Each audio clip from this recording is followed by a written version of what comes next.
আসসালামু আলাইকুম।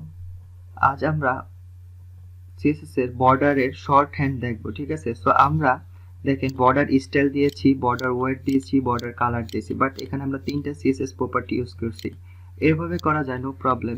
বাট আপনি যদি চান যে কম করে এক লাইনের মধ্যেই আপনি তিনটা কাজ করবেন, তিনটা কাজই করবেন, যে বর্ডার স্টাইলও দিবেন, কালারও দিবেন অ্যান্ড ওয়াইডও সেট করবেন, সো সেটাও করা যায়। ওকে, সো সেটার জন্য আমরা ফার্স্টে এটা কেটে দেই, আগের সিএসএসটা কেটে দিলাম, এটা নরমাল হয়ে গেল। এখন দেখেন ফোরের মধ্যে যদি আমি সিম্পল শুধু বর্ডার লিখি, বর্ডার এই প্রপার্টিটা নেই, border style, border colour, border weight এগুলো আমাদের লাগবে না, শুধু বর্ডারের মধ্যেই যদি আপনি দেন একসাথে তিনটা ভ্যালু আমরা দিয়ে দিব, ঠিক আছে? ধরেন আমি এখানে 3 পিক্সেল দিচ্ছি, তারপরে ধরেন বর্ডার স্টাইল সলিড দিচ্ছি, কালার রেড দিচ্ছি, ঠিক আছে? একই সাথে আমি তিনটা ভ্যালু পাস করে দিলাম। প্রথমটা আমি কি দিলাম? বর্ডার হোয়াইট দিলাম, দ্বিতীয়টা বর্ডার স্টাইল দিলাম, তিন নাম্বারটা কি দিলাম? বর্ডার কালার দিলাম, ঠিক আছে? সিম্পল। আমি তিনটা স্পেস দিয়ে দিলাম, তিনটা এখানে অ্যাপ্লাই হয়ে গেছে। আমি যদি এখানে চাই যে রেড আপনি আগে দেন, সমস্যা নাই, কালার আগে দেন, পরে আপনি কি বললেন স্টাইল দেন, তাও কিন্তু কাজ করবে, ঠিক আছে? এটা সমস্যা নেই, আগে পরে হলে এটা সমস্যা নেই। তো এটা ওকে। তো এখন আপনি যদি চান এটা সলিডের পরিবর্তে আপনি ডটেড দিবেন, তো সেটা দেন,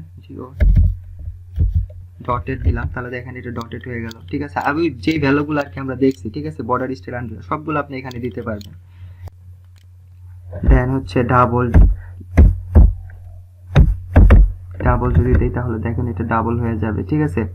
সো এরকম আপনি আগের বর্ডার স্টাইলের আন্ডারে যতগুলো আমরা দেখছিলাম ডট, ড্যাশ, ডাবল সবগুলো আপনি এখানে পাস করতে পারেন, আপনার এবার বর্ডার হবে। একই লাইনের মধ্যে আপনি স্পেসের কালার দিয়ে দেন, প্রথমে আপনি একই লাইনের মধ্যে এটা হোয়াইট দিয়ে দেন, ঠিক আছে? সো আর এই রেঞ্জ আগে পরে হলে সমস্যা নেই, আমি দেখিয়ে দিই, আবার দেখিয়ে দিই। আমি এটা আগে পরে দিলাম, তাও কিন্তু এটা কাজ করবে, ঠিক আছে? কিন্তু সবচেয়ে ভালো হয় আপনি ধরেন ফার্স্টে হোয়াইটটা দেন, দেন তারপরে স্টাইলটা দেন, দেন হচ্ছে কালারটা দেন, ঠিক আছে? সিরিয়ালে থাকলে ভালো হয়, কিন্তু আপনি যদি দেন উল্টা আপনার ইচ্ছা মতো, তাও কাজ করবে, নো প্রবলেম, এটা কোনো সিরিয়াল মেনটেন্সের কোনো সমস্যা নেই।